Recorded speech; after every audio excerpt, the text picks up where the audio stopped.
Cuando se unen dos negligencias, surgen las catástrofes. Nosotros inundamos los desiertos y saboteamos las paces para que este maldito amor no descanse entre las flores. Cuando se juntan dos errores, como tú y como yo, abrimos las heridas y las llenamos de sal. Cuando se conocen dos desastres, dos asesinos de lo perfecto, le crecen alas a las palabras, los pájaros se estampan en las ventanas del vientre, se agrian los lácteos de todas las granjas, Dios deja de creer en él y nuestra mirada se queda a vivir en un cactus. Cuando se estrellan dos cometas, tan de agua y tan de fuego, tan extraños y afilados, se mueren las excusas, florece una hipoteca, brotan hijas y casi sin querer se descubre el amor como un daño colateral de 26 años de edad. Resulta que te estás poniendo buenísima y aún así cabe la dureza del cuarzo en un suave te quiero. Y mientras pienso si seguir viviendo o seguir muriendo, vienes tú por la espalda y me arrancas arañazo limpio 100 maneras de respirar.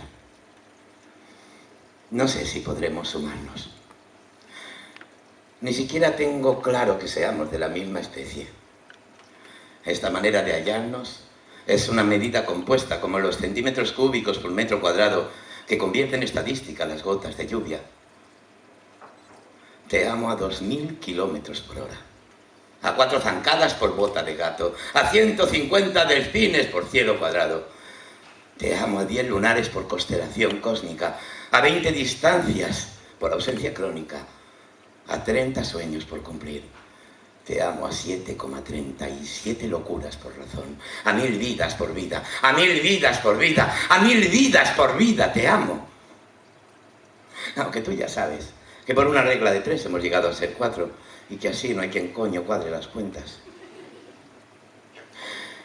Si nuestra raíz redonda sale siempre universo, amor periódico, cuando se juntan dos errores, cuando se conocen dos desastres, cuando se estrellan dos planetas tan de agua y tan de fuego, tan extraños y afilados, y se mueren las excusas, y florece una hipoteca, y brotan hijas, y casi sin querer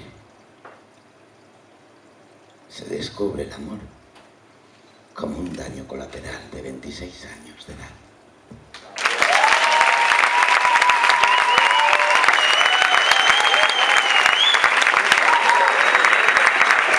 Aplauso para Tomeu Ripoll, seleccionando quién será el siguiente Móveras.